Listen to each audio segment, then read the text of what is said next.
जय सिया राम मित्रों, राधे राधे। माता पिता के क्या कर्तव्य होने चाहिए?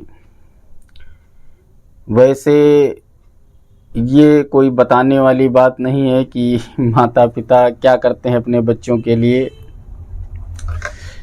सबसे पहले अगर हम गृहस्थी चलाने में असमर्थ हैं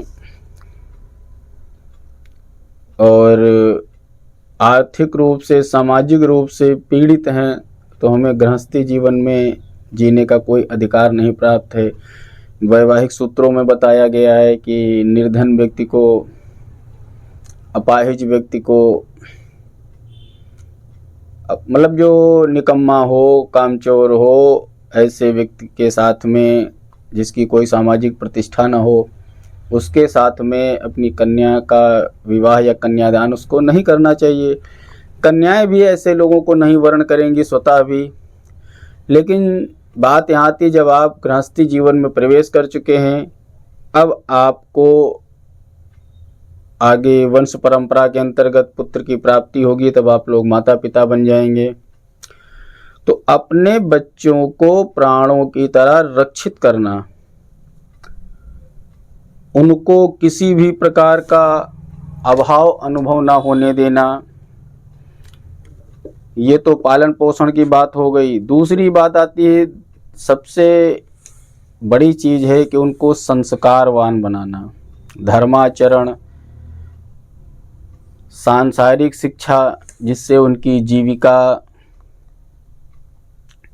चले, और उन्हें संघर्ष से लड़ने के लिए मजबूत बनाना है, और उन्हें गुरु आश्रम से अवश्य जोड़ना है।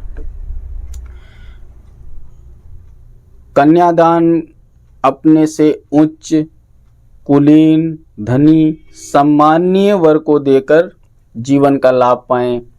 उसी तरह पुत्र का जब विवाह करके बहू घर लेकर के आएं, तो उसको बेटी से बढ़कर के सम्मान देना, जिससे योग्य वंशज प्राप्त हो। कभी कभी अभाव में या प्रभाव में संकित नहीं होना चाहिए। व्यक्तिगत स्वार्थ रहित प्रेम देना चाहिए। बच्चों की गृहस्थी बस जाने पर माता पिता को केवल मार्गदर्शक या सलाहकार, संरक्षक की भूमिका अदा करनी चाहिए। बाकी बच्चों के जीवन में हस्तक्षेप माता पिता को अधिक नहीं करना चाहिए। बंधुओं, बच्चों की गृहस्थी के बाद जिन माता पिता परिवार का, दोनों पक्षों के लिए है यहाँ पे, चाहे वो माता पिता कन्या पक्ष के हों या वर पक्ष के हों, सबके अधिकार तो अलग अलग हैं, बात आ रही। लेकिन यहाँ पर विवाह के बाद में, जैसे कहते हैं पुत्र का विवाह हो जाता है,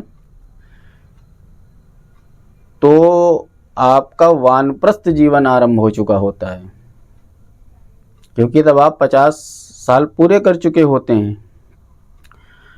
और विवाहोपरांत बच्चों को चाहिए कि वो अपने माता पिता से विलग न रहें, क्योंकि जो उनके आने वाले वंशज है, जो उनके पुत्र हैं, तो उनके अंदर ममता जो होती है, वो कहते हैं दादा अपने पोती पोते को ज़्यादा मानते हैं, नाना नानी अपने नातिन को बहुत मानते हैं। तो विवाहोपरांत अपने बच्चों के प्रति प्रेम, दुलार, लाड़ प्यार करें, उनके साथ में खेलें, उनके पालन पोषण में मदद करें। उन्हें अगर ये पसंद नहीं है, तो उन्हें स्वतंत्रता से अपना जीवन यापन करने की आज्ञा दे दें कि भैया अगर आप